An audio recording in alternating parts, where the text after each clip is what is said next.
Para este proyecto denominado Smart Home, utilizamos algunos componentes como por ejemplo una placa de desarrollo basada en Arduino, sensores, en este caso DHT22 y el sensor MQ135. Estos tres componentes se conectan usando los pines digitales y analógicos de la placa de desarrollo para que luego podamos obtener los datos y mediante un sistema de adquisición de datos se puedan enviar a una base de datos en tiempo real en la nube. La base de datos que almacena la información de los sensores es Firebase. Es una base de datos soportada por Google y es una base de datos que tiene la ventaja de ser en tiempo real. Los datos entran en forma de documentos basados en formato JSON y nosotros tenemos en este caso documentos con los datos de los sensores obtenidos. En este caso estamos trabajando con datos de sensor de una habitación de un dormitorio donde el sistema ha sido puesto obteniendo datos cada minuto. Y como podemos ver aquí tenemos una gran cantidad de datos que han llegado a nuestros sensores en estos días que han estado en funcionamiento. Los datos que estamos obteniendo son los datos de calidad de aire gracias al MQ135, la humedad, la temperatura y un timestamp que guarda la fecha y la hora. Una vez que tenemos los datos, simplemente entramos hacia el documento y podemos exportar todo en formato JSON. Una vez que obtenemos el formato JSON, pasamos a lo que es la limpieza de los datos. Para esto hemos levantado nuestro Jupyter Lab. En Jupyter Lab hemos importado las librerías principales. Esas librerías principales em, nos permiten luego hacer todo el proceso de limpieza, análisis de datos y también de Machine Learning. Para la adquisición y limpieza de los datos, directamente con la función readJSON cargamos, ¿no?, todos los documentos obtenidos de la base de datos. Esto le aplicamos una transformada para que se puedan invertir de columnas a filas y hacemos un head para ver las 5 primeras filas del dataset. Luego de esto vemos los tipos de datos, vemos que aquí todos los datos son de tipo float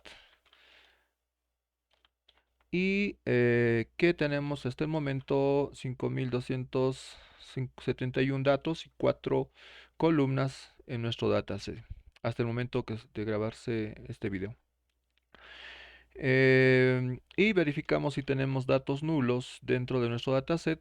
En este caso nos dice que tanto aire, humedad, temperatura y timestamp no tienen datos nulos. Es todo porque los datos que obtenemos desde los sensores hacia la plataforma son datos básicamente que han sido procesados ya no preparados para mandarse hacia nuestra base de datos. Como podemos ver aquí, los datos han sido preformateados usando unas librerías de Firebase JSON y los cuales se agregan a una estructura de JSON y los cuales se envían a Firebase, ¿no es cierto? Y estamos recopilando datos cada 60.000 milisegundos, en este caso cada minuto. Em, entonces, para procesar los datos o para hacer la limpieza, es necesario acá transformar algunos datos, ¿no? En este caso no vamos a necesitar hacer una limpieza porque no tenemos datos nulos, todos los datos llegan en la misma cantidad y continuamente cada minuto sin obstrucciones o fallas. En este caso, el dato que llega, el timestamp, donde está la fecha y la hora, para poder analizar posteriormente necesitamos transformarlos a tipo date, ¿cierto? Y hora. Lo hacemos con esta función. Pero para un análisis posterior necesitamos desagregar esta dimensión de tiempo, para lo cual hemos creado un campo de tipo date, donde está la fecha, la hora, el día, el mes y el año. Y también hemos creado, cambiando aquí, ¿no?, la columna por timestamp, en este caso por date, y también creando nuevas columnas para mes, día y hora, que posteriormente nos ayudarán a filtrar los datos o analizar los datos por días, meses, incluso por horas. En cuanto al análisis univariado, hemos realizado las tablas de frecuencias, en este caso basándonos en lo que sería frecuencias por día. Hasta el momento tenemos los datos del 8 de enero, 9, 10, 7, 8, 9 y 10, son 4 días. En cada día hemos recolectado alrededor de 1365 datos por día, que hace un total de 5271 datos. Y si contamos los datos por frecuencias, por ejemplo, por calidad de aire, agrupamos por calidad de aire, tenemos que la calidad de 393 es lo que más se repite, ¿no? 139 veces. Y bueno, de ahí 368, 400 sucesivamente. Y en cuanto a temperatura, podemos ver que la temperatura de 23.6 es la que más se repite y también luego de 14.3, ¿no? Que son las que tienen mayor frecuencia en estos 4 días de obtención de datos. En cuanto a la humedad, podemos ver que la humedad que más se repite es 92%, que es bastante alta. Es una de las preguntas que tenemos en este análisis de datos, tratar de entender por qué tenemos esta humedad tan alta o en qué horas, en qué días se produce esta humedad demasiado elevada, que puede provocar muchos problemas de salud.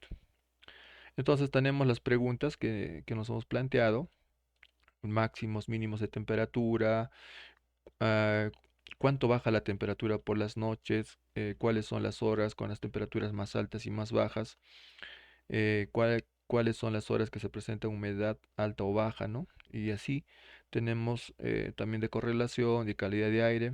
En este caso, la obtención de datos se ha realizado en una casa en la ciudad de Juliaca, más o menos a 3824 metros sobre el nivel del mar, y dentro de una habitación. En este caso hemos tomado un dormitorio, que es básicamente donde las personas están día y noche, más que todo en la noche, para ver cuánto sube la humedad y la temperatura en ese tipo de habitación, ¿no? En este caso hay una zona altoandina de la región de Puno. Entonces, una vez que hemos obtenido todos estos datos, pasamos a un análisis univariado, donde vamos a ver cada variable su comportamiento. Vamos a hacer unas visualizaciones para entender los datos. Aquí podemos ver los datos obtenidos por día, ¿cierto? Por día. Si nos damos cuenta, la cantidad de datos no varía mucho por día, es casi similar, ¿no? Y aquí es algo interesante porque podemos ver eh, la calidad del aire por horas, ¿no? Entonces podemos ver desde la medianoche, la 1, 2, 3, 4 hasta el mediodía y por la tarde, ¿no? En qué horas. Y podemos ver la calidad de aire, que más o menos se mantiene en este caso en un promedio, ¿no? Entre 400 más o menos, un poquito más de 400 y un poquito menos de 400, en un promedio general por horas. En cuanto a la temperatura, vemos algo muy interesante, que la temperatura a partir de la mañana, o en este caso empezaríamos, ya empieza a descender, como pueden ver aquí, desde la tarde, en la noche, y en la madrugada, 2, 3, 4 de la mañana, empieza a descender hasta las 5, 6, ¿no? Y luego empieza a subir nuevamente desde las 11, 12. Aquí bruscamente sube a la 1 de la tarde, 2 de la tarde, demasiada la calor, sube bruscamente y luego empieza a descender nuevamente por la tarde, ¿no? En cuanto a la humedad, podemos ver que en la noche la humedad es muy alta, y cae la humedad al mediodía, y por la tarde un poquito sube la humedad y luego vuelve a caer, y ya a partir de las 9, 10 de la noche empieza a subir nuevamente la humedad, ¿no? Como pueden ver. Entonces, hay datos muy interesantes, sobre todo aquí en la temperatura y en la humedad, que podemos ver que son contrarios, ¿no? Si la temperatura baja, la humedad aumenta, y si la temperatura aumenta, la humedad baja. Muy bien. En cuanto a la estadística descriptiva, podemos ver aquí la media o el promedio de ambas variables, de calidad de temperatura, humedad, calidad de aire también. La mediana de ambos sensores o ambas variables. Tenemos la moda, tenemos la medida de dispersión. En este caso, para esto necesitamos hallar un máximo, ¿no? En este caso el valor máximo de aire es 400, casi 500, la humedad máxima es casi 100, 95%, y la temperatura llegó hasta 37.6, ¿no? En algún punto dentro de la habitación. Estos los sensores están cerca de la ventana, entonces por esa razón puede llegar a esa temperatura. Y en cuanto al mínimo, podemos ver que el aire mínimo es 57, la humedad es 17.3 y la temperatura 11.6. Aquí cabe resaltar que la calidad de aire puede ir desde 10 hasta 1000, con un mínimo de 10, con un máximo de 1000, según el sensor, ¿no? Podemos ver aquí que el sensor MQ135 puede detectar eh, óxido de nitrógeno, ¿cierto? Amoníaco, alcohol, benceno, humo, dióxido de carbono y otros gases, ¿no? En el medio ambiente. Y básicamente tiene un rango desde 10 hasta 10.000, ¿no? Partículas por millón. Entonces, estos datos que tenemos ahí están basados en eso, ¿no? Y en cuanto a la temperatura, el sensor tiene un mínimo de -40 hasta 80 grados Celsius. Entonces, eso nos permite entender un poco mejor los datos que tenemos aquí. Y, y bueno, la temperatura mínima en este caso es 11.6 dentro de un ambiente, ¿no? Supongo que en afuera es un poco menos incluso. El rango tenemos la desviación estándar, listo, la desviación estándar de cada elemento, como podemos ver ahí. Y podemos ver que hay una bastante desviación, podemos ver en el aire y también hay una desviación en la humedad, ¿no? La temperatura no tiene mucha desviación. El rango intercuantilio es muy importante porque nos va a permitir calcular o determinar los valores atípicos gracias a la ley o al test de Tukey. Y básicamente aquí tenemos el cuartil 1, cuartil 2 y cuartil 3 y el índice intercuartilio, ¿no? Que nos va a permitir más adelante entender un poco más el comportamiento de los valores atípicos. En cuanto a la distribución de las variables, tenemos un histograma de la calidad de aire, como podemos ver aquí. En este histograma tenemos de color rojo la media, de color azul la mediana y de color verde la moda, ¿no? En este caso vemos que están bastante interesante, hay una distribución casi normal, pero tenemos aquí bastantes datos, me parecen atípicos que están a este lado, que más adelante vamos a entender por qué se han producido, por qué están ahí, ¿no? Histograma de temperatura, tenemos un histograma también con la media, la moda, histograma de la humedad, también hemos realizado lo mismo para entender los datos, y hemos realizado las cajas de Bloxplot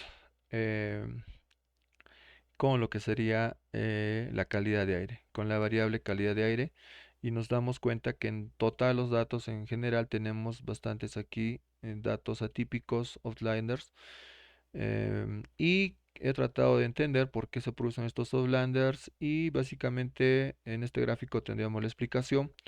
Lo que ocurre es que cuando dice el gráfico por días, o sea, tenemos por días, y vemos que el día 1, que es el día 7, cuando se puso los sensores, se producen bastantes overlanders, tanto delante como detrás, ¿no? De los bigotes.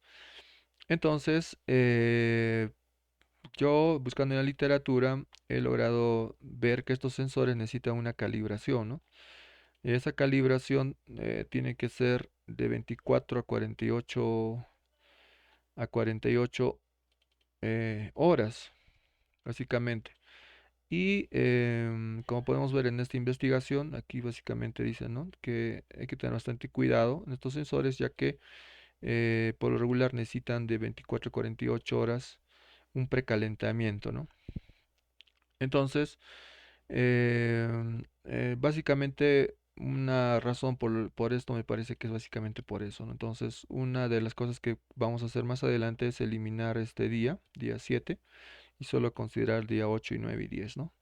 Para que no altere nuestro resultado final, ya que aquí los sensores estaban en un precalentamiento, una calibración previa.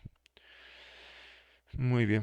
En cuanto a las diagramas de cajas de temperatura, vemos que está bastante bien. Solo el día 7 también justamente se producen algunos valores atípicos en la temperatura. En cuanto a la humedad, vemos que todo está bien, no tenemos valores atípicos, por lo tanto se puede hacer un buen análisis. En cuanto al análisis bivariado, vemos que la calidad del aire y la temperatura En este caso, confrontando ambos, hemos hecho un gráfico de aire y temperatura aquí, como pueden ver, y justamente esta parte que está aquí es la parte que son los valores atípicos, ¿no? que tenemos aquí. Y el conjunto de datos general tenemos por este lado, ¿no? Y de color rojo tenemos los días, más o menos, en los cuales se han obtenido estos datos. Hacemos un histograma 2D que nos va a permitir visualizar un poco también la concentración de los datos en estos puntos que vemos aquí, que serían los puntos donde se concentran los datos, ¿no? A esta temperatura de 15 grados más o menos y 440 de calidad de aire, hay una gran cantidad de datos que se concentran en ese punto, ¿no? Y así podemos analizar en este diagrama 2D la concentración de los datos. En cuanto a la densidad, hemos hecho un gráfico de densidad donde podemos ver también cuáles son los focos de densidad donde se acumulan mayormente los datos, ¿no? Podemos ver aquí focos de densidad muy interesantes, por lo menos vemos aquí tres focos y otros que pueden ser un poco alejados, ¿no? En cuanto a la agrupación de los datos. Y podemos ver que la mayor cantidad de datos está en una calidad de aire de 400 y una temperatura más o menos de 15, 16 grados, ¿no? Que es lo más frecuente en la región Puno, ¿no? Dentro de una habitación. En cuanto a la calidad de aire y la humedad, em, también hemos hecho esto, una comparación de la concentración entre lo que es aire y humedad, ¿no? Como podemos ver que la humedad a 90 hay bastante y básicamente con una calidad de aire de 400 y un poco más y esta estaría en un poquito menos de 400, ¿no? En cuanto a la temperatura y humedad, tenemos también que una humedad bastante alta de 90 más o menos se produce a una temperatura baja, ¿no? Más o menos 12, 13, 14 grados, menos de 15 grados. Y cuando aumenta la temperatura, la humedad disminuye, ¿no? Se puede ver ahí. Entonces, en este punto que se repite bastante, es una humedad menor a 40 a bastante temperatura, ¿no? 25, 24 grados.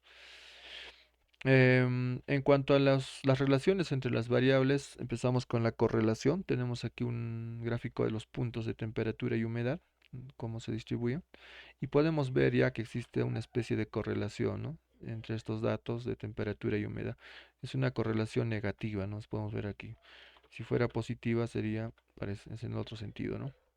Entonces, hacemos la matriz de correlación lineal usando la función cor y ya vemos que hay una correlación interesante aquí entre la temperatura y la humedad, ¿no? Entre los dos. Y vamos a ver esto en forma gráfica. Creamos un gráfico de calor. En el gráfico de calor podemos ver lo mismo, ¿no? Que la humedad se correlaciona con la temperatura, ¿no? Pero es de tipo negativo, una correlación alta negativa, se puede decir, ¿no? Según esta tabla. Y también podemos hacer un gráfico de cluster map, que es el mismo que vemos aquí de calor, solamente que aquí trata de ordenar los valores más altos a una esquina y los más bajos a otra esquina, ¿no? Y vemos lo mismo que acá arriba. Entonces hacemos un análisis de regresión de fuerza de efecto y podemos ver ahí unas líneas que más o menos nos darían, ¿no? Un conocimiento de la correlación. Bueno, y pasamos a la regresión lineal. La regresión lineal, en este caso importamos las librerías que vamos a usar para la regresión lineal y estamos agarrando dos variables, ¿no? La variable x y la variable y, ¿no? Con la variable x vamos a predecir lo que sería la variable y. En este caso la variable x está formada por la temperatura y la variable y la humedad. Entonces vamos a predecir la temperatura o la humedad basándonos con la temperatura. Para esto creamos nuestro set de entrenamiento, un set de test de más o menos 80% y para entrenamiento un 20%, ¿no? Importamos la librería, hacemos la predicción, entrenamos el modelo y bueno, aquí tenemos un gráfico de temperatura y humedad que nos hace entender un poco más la regresión lineal, ¿no? Este es el gráfico del set de entrenamiento y aquí tenemos el gráfico del set de test. Algunas métricas para validar nuestra regresión lineal. En este caso hemos usado puede ser em, o algunos coeficientes, ¿no? En este caso nos sale que es menos 3.9. Esto nos indica que es una correlación lineal negativa, ¿no? La independencia de término, que sería en la función mx más b, el término b, en este caso, está en 142.5, y tenemos el error cuadrático medio, ¿no? Que está en 129. Y tenemos el R2, R cuadrado score, que es 0.79. Bueno, este R cuadrado score podría ser desde menos infinito hasta 1, ¿no? Y si es 1 es una buena métrica, una buena medida. Tenemos 0.79 que está bastante bien para hacer en este caso, una regresión lineal con estos datos. Probamos la predicción. En este caso, probamos ya luego de entrenar una temperatura, digamos, de 22 grados. Podemos ver que a una temperatura de 22 grados la humedad es de 56%, ¿no? Y aquí podemos probar si hay una humedad de 95. Bueno, una temperatura, digamos, de 10 grados, va a haber una humedad bastante alta, ¿no? Casi 100%. Entonces eso nos hace entender que cuando el ambiente o la habitación está bastante con temperatura baja, que generalmente en las noches, la humedad va a aumentar bastante. Y si está haciendo bastante calor, la humedad va a disminuir. Aquí, revisando en las páginas de salud, lo que nos decía que un valor adecuado para la humedad es entre 40 a 60%. Más de 60% es un poco dañino a la salud. Por lo tanto, podemos concluir también aquí que en Juliaca o en Puno, nuestras casas, nuestras habitaciones, en las noches llegamos a esta humedad, lo cual es un poco dañino para la salud, puede producir bastantes problemas de salud, como puede ser alergias, problemas respiratorios, asma, en las mañanas, escozor de la nariz, especie de gripe, como si fuera una alergia en las mañanas al despertar, granos en la cara y otros problemas por este problema de la humedad. Y aparte de la artrosis, ¿no? O artritis también que se producen por presencia de humedad. Entonces es bastante importante considerar esta variable de la humedad. Y finalmente vemos lo que es la clusterización. Hemos trabajado con Cummings para agrupar lo que serían clústeres, ¿no? Y descubrir si tenemos algo interesante. Justamente aquí está, lo voy a subir esto un poco arriba porque esto pertenece a esta parte de aquí, ¿no? Los problemas que se producen por exceso de humedad en un ambiente. En cuanto a la clusterización, hemos usado las librerías de scikit-learn. Y básicamente hemos comenzado haciendo un gráfico, ¿no? Un ploteo de lo que es la temperatura y humedad. Y también vamos a agregar aquí lo que es el aire, ¿no? Estamos creando una variable X y una variable Y que vamos a agruparlos por horas, ¿no? Según la hora, cómo se agrupan nuestros datos. Y obtenemos, en este caso, para obtener el valor K, vamos a usar la técnica del codo, ¿cierto? En la técnica del codo nos dice que básicamente puede ser 5 o 6, ¿no? 4, más o menos por ahí está el codo, no es tan claro. Es bastante amplio y largo la curva. Por lo tanto, nos afianzamos con un test de silueta, ¿no? Entonces, con un test de silueta podemos ver aquí que en 5 estaría bastante adecuado hacer los clústeres, ¿no? Y básicamente ejecutamos Camis para 5 clústeres, encontramos los centroides, hacemos bueno, algunas métricas, luego hacemos el entrenamiento, estamos poniendo colores para cada uno de los 5 grupos y también para los centroides, ¿no? Y podemos ver aquí que tenemos los 5 centroides y los grupos con sus respectivos colores para cada centroide, ¿no? Básicamente ahora vamos a tratar de descubrir cuántas observaciones tenemos por cada clúster, ¿no? Con este código hemos podido decir que para el clúster rojo tenemos 1353 observaciones, que serían los puntos naranjas. Para el clúster 1 verde, 1083, este clúster de aquí. Para el clúster azul, 1463. Y para el clúster índigo, 1327, ¿no? Que sería esto de aquí. Y el clúster black, 45. que básicamente también está, me parece que es este de aquí, que no lo he cambiado de color, pero en este caso sería el beige, ¿no? Que se nota un poquito al fondo, el negro. Muy bien, entonces ahora lo que hacemos es tratar de descubrir cuáles son los más representativos o la observación que se encuentra más cerca a estos centroides. Y nos damos cuenta con este código que estos son los IDs de cada observación que está más cerca a cada uno de estos centroides. Entonces tratamos de descubrir con este segundo código cuáles son esos centroides y nos damos cuenta que en el caso de rojo sería a las 11 de la mañana, en el verde sería a las 21 horas, el azul a las 3 horas, 19 horas y 2 horas, ¿no?